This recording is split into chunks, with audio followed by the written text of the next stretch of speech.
Company. Selamat mendengarkan.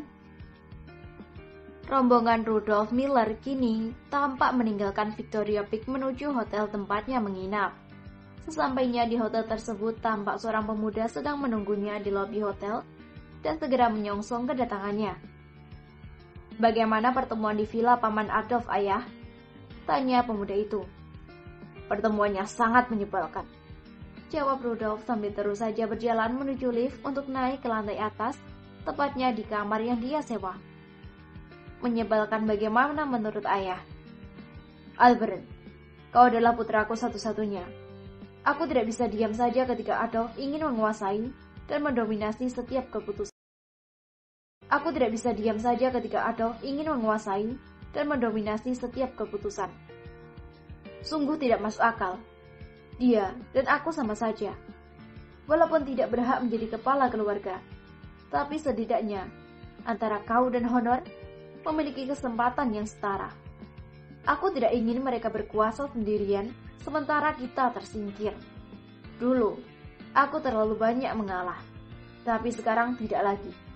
Aku harus memikirkan cara, bagaimana caranya agar kau yang menduduki puncak pimpinan dalam keluarga ini.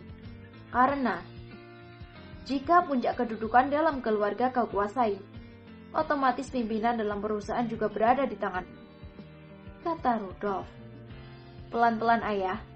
Mereka mungkin mengira bahwa kita ini bodoh. Tapi, aku memiliki rencana yang sedikit menyimpang. Mendiang kakek menginginkan siapapun pemimpin dalam perusahaan harus menjadikan Empat Naga dan Metro City sebagai musuh. Namun, aku ingin menjadikan mereka sahabat, supaya bisa mencegah langkah Honor untuk menjadi kepala keluarga," kata Albert. "Kau jangan gila, Albert. Menjadikan musuh sebagai sahabat, itu sama saja dengan mengkhianati amanah yang ditinggalkan oleh kakekmu." "Ayah, berpikirlah secara rasional. Apa itu pengkhianatan? Bukankah kita sudah berkali-kali dikhianati? Permusuhan antara mendiang kakek dengan Empat Naga dari Metro City adalah permusuhan kolot yang tak berujung. Apa yang didapatkan oleh kakek? Kekalahan berulang-ulang kali. Aku tidak ingin menghabiskan waktu yang berharga dalam hidupku hanya untuk menuntaskan dendam yang diwariskan kepadaku. Coba Ayah pikirkan, apa pernah perusahaan dari Metro City menginvasi kita di daratan sana? Apa pernah mereka mengajak kita bersaing? Kita yang mendatangi mereka seperti pencuri. Wajarlah jika mereka marah. Ini rumah kita. Tiba-tiba orang lain datang menumpang. Tadinya kita terima mereka dengan baik. Namun, kebaikan kita di sana disalahartikan. Penumpang itu malah ingin menguasai rumah milik kita. Menurut Ayah, apa tindakan yang patut untuk diambil?" tanya Albert. "Mengusir penumpang itu," jawab Rudolf dengan jujur tanpa merasa bahwa pertanyaan ini adalah pertanyaan jebakan dari putranya. "Begitu juga dengan mereka, Ayah. Kakek yang datang ke Metro City dengan sahabatnya lalu ingin menguasai pasar di sana. Ya jelaslah, mereka tidak akan tinggal diam," kata Albert. "Apa kau rela mengkhianati keluarga Miller kita hanya untuk menjadi kepala keluarga?" tanya Rudolf dengan sungguh-sungguh. Menjadikan musuh sebagai sahabat adalah hal yang lumrah dalam hal strategi. Musuh tetaplah musuh, tetapi kawan yang menikam dari belakang berkali-kali dan menyebabkan kita tersingkir ke macau jauh lebih menyakitkan daripada ditendang oleh Jerry William. Aku tidak yakin kita akan menang melawan Jerry William itu. Musuh kakek adalah Empat Naga dari Metro City. Apa iya, setelah kakek meninggal, kita malah menjadikan Jerry William sebagai musuh? Sampai kapan harus bermusuhan terus? Aku tidak mau mewarisi permusuhan. Itu akan membuang-buang waktuku saja," jawab Albert dengan tegas. "Ayah, kita jangan ikut campur lagi dalam masalah Paman Adolf. Percuma. Apa yang Ayah dapatkan dari pertemuan tadi? Hanya sakit hati, kan?" "Benar juga katamu. Aku hanya jadi bahan olok-olok di sana tadi. Lalu, bagaimana cara untuk menjalin kerjasama dengan Jerry William ini?" tanya Rudolf yang mulai tertarik dengan gagasan dari putranya itu. Aku juga belum memikirkan hal ini, Ayah. Tapi, dengan kita tidak ikut campur dalam urusan Paman Adolf, maka kesempatan untuk mendekati Jerry William ini masih terbuka lebar. Kita tunggu saja dan lihat, mereka pasti kalah. Karena, kakek pun sudah mengalami kekalahan sebanyak 2 kali. Tidak terhitung jumlah nyawa yang hilang demi sebuah ambisi balas dendam. Aku tidak ingin menjadi salah satu korban dari permusuhan yang tak berujung ini. Apa salahnya jika kita saling berdampingan dan membuat kesepakatan yang bisa mendatangkan keuntungan bersama? Kita bukan berada di zaman dinasti Qin atau Ming yang mengandalkan peperangan sebagai jalan utama untuk menguasai sesuatu. Zaman sekarang ini serba modern, di mana perang adalah hal yang tabu untuk dilakukan. Wajar, kakek suka perang sana-sini. Itu karena dia masih menganut bahan kuno dari zaman kerajaan dinasti dahulu. Jujur saja, aku tidak mau. Sia-sia saja sekolah dan belajar jauh-jauh sampai ke Amerika jika masih menganut paham kuno. Terserah padamu saja, tapi satu pesan ayah, jika kau ingin melakukan sesuatu, pastikan sampai berhasil dan jangan setengah-setengah. Karena jika sampai gagal, keluarga kita akan dicap sebagai keluarga pengkhianat, dan itu sangat memalukan sekali, kata Rudolf. Tunggu dan lihat, saat ini mungkin Honor sedang merasa berada di atas angin karena mendapat dukungan langsung dari beberapa musuh dari Jerry William ini. Tapi menurutku, itu tidak akan banyak berguna. Orang yang pernah kalah itu motivasinya hanya dendam, tidak lebih. Garden Hills. Di sana saat yang sama kini tampak beberapa kendaraan di Sari Star Hill baru saja tiba di kantor besar Garden Company. Dan dari dalam tampak 2 orang lelaki berusia sekitar 30-an dengan badan besar keluar dan menemui penjaga di depan kantor tersebut. Tuan, adakah apa yang bisa saya bantu?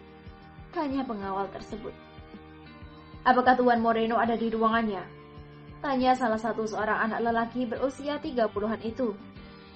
Sebentar Tuan, apakah Anda ada perjanjian mengadakan pertemuan? Tanya pengawal tadi. Anda temui saja bos Anda. Katakan kepadanya bahwa Tuan Barry dan Tuan Ronald dari perusahaan Future of Company ingin bertemu dengannya untuk membincangkan sesuatu. Mendengar nama kedua orang ini, tampak pengawal tadi langsung ketakutan dan berkali-kali membungkuk hormat sebelum berlalu untuk meminta sekretaris di perusahaan itu menyampaikan kepada bos mereka tentang kedatangan 2 orang yang sangat berpengaruh dalam perusahaan raksasa seperti Future of Company ini. Setelah pengawal tadi memasuki kantor untuk memberitahu staf yang ada di sana, kedua lelaki berbadan tegap itu pun kembali ke mobil dan mengawal salah satu mobil yang paling mewah di antara yang lainnya. Tak lama kemudian, dari dalam kantor tersebut berdatangan beberapa orang staf yang dipimpin oleh seorang lelaki setengah baya berusia sekitar 40-an, lalu berjalan mengarah ke mobil yang dikawal tadi. Wah, mimpi apa saya malam tadi? Sampai-sampai kantor perusahaan saya yang kecil ini kedatangan tamu yang sangat terhormat seperti Tuan Barry dan Tuan Ronald.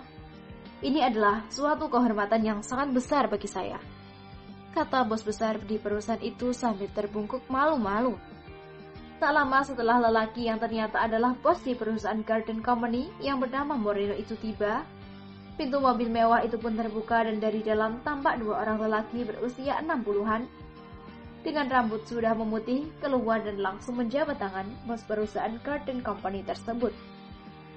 Mari Tuan, silakan masuk ke dalam, kata Moreno dengan hormat. Terima kasih, Tuan Moreno. Anda terlalu sopan, kata Tuan Barry sambil tersenyum.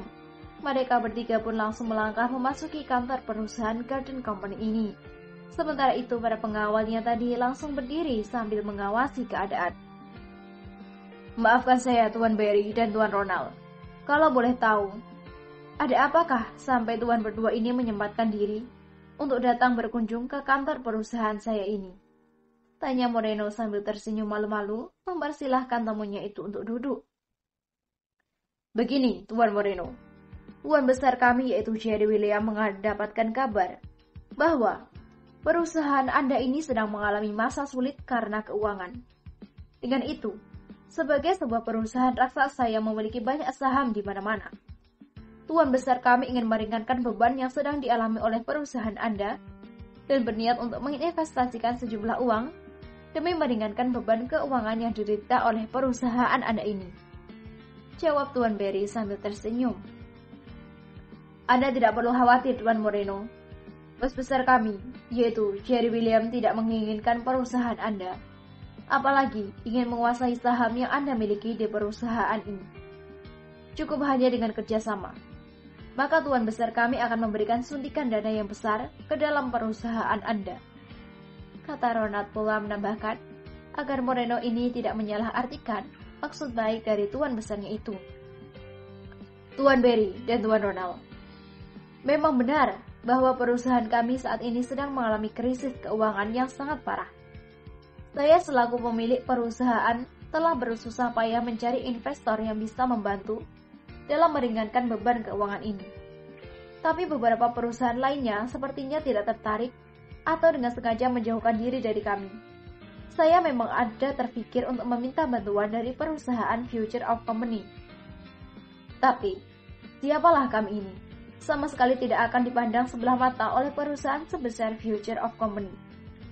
Di luar dugaan saya, ternyata berita ini sampai juga ke telinga Tuan besar. Saya sebagai orang yang tidak kompeten ini merasa sangat terharu. Bagi saya, tidak masalah jika Tuan besar menjadikan Garden Company ini sebagai anak perusahaan miliknya atau memegang saham mayoritas di dalam perusahaan. Bagi saya, asalkan perusahaan ini bisa selamat dan terhindar dari kebangkrutan, itu sudah suatu rahmat, kata Moreno dengan mata berkaca-kaca. Anda terlalu berlebihan, Tuan Moreno. Begini saja, tuan muda kami sebentar lagi akan kembali dari luar negeri. Kemungkinan besar dia akan membuka usahanya di Garden Hill ini. Oleh karena itu, saya akan memberikan proyek kepada Anda dengan nilai $340 juta untuk membangun sebuah restoran, arena pacuan kuda, lapangan golf, serta merenovasi garden villa di bagian Garden Hill ini. Bagaimana? Tanya Tuan Berry. Tuan, apakah tidak sedang bermimpi saya ini? Tuan, ini adalah proyek pertama dalam jumlah besar yang pernah saya dapatkan tanpa mengikuti laga tender. Berulang kali Moreno menampar pipinya karena masih syok dengan tawaran besar itu. Selama ini, perusahaan miliknya hanya menjalankan proyek berskala kecil seperti renovasi, decoration, dan menjalankan proyek sekelas rumah sewa biasa. Namun, kali ini berbeda. Itu yang sampai saat ini masih berusaha untuk dicerna oleh akal sehatnya. Begini saja, Tuan Moreno. Jika Anda setuju, maka Anda bisa mendatangi surat kesepakatan kerjasama ini. Dengan begitu, Anda tidak perlu lagi khawatir dengan masalah keuangan di perusahaan Anda, kata Tuan Berry. Tuan Moreno, harap dibaca terlebih dahulu butiran kesepakatan dalam surat perjanjian itu sebelum menandatangani, kata Ronald pula sambil menyerahkan dokumen penting dalam perjanjian kerjasama itu. Setelah membaca dengan seksama dan sangat teliti, akhirnya Tuan Moreno pun mendatangi surat kesepakatan kerjasama dengan perusahaan Future of Company. Dan dengan ini, perusahaan kecil miliknya telah resmi menjadi mitra bagi perusahaan raksasa sekelas Future of Company. Baiklah, Tuan Moreno, kesepakatan telah kita buat. Dan untuk permulaan, kami akan memberikan Anda 200 juta sebagai permulaan. Semoga kesepakatan kerjasama ini bisa terus berjalan dengan baik, hingga kelak jika ada proyek-proyek lain, kami bisa segera menghubungi Anda. Terima kasih, Tuan. Terima kasih, kata Tuan Moreno berulang kali bersujud syukur. Baiklah, kami masih memiliki pekerjaan yang lain. Kelak, sebagai pimpinan dari proyek ini, perusahaan akan mengirim staf bernama Ryan Morgan dengan dibantu oleh orang-orang kepercayaannya. Bukannya ingin mendikte pekerjaan yang Anda lakukan, hanya saja sebagai penghubung antara perusahaan Anda dengan kami, pihak dari Future of Company, kata Tuan Berry. Baik, Tuan, saya mengerti itu, kata Moreno berulang kali membungkuk hormat. Kami permisi dulu, Tuan, kata Tuan Berry. Dengan diantar oleh Tuan Moreno, kini Tuan Berry dan Tuan Ronald pun segera keluar dari kantor perusahaan. Menuju ke mobilnya, kemudian berangkat untuk kembali ke Star Hills. Halo para pendengar, episode ini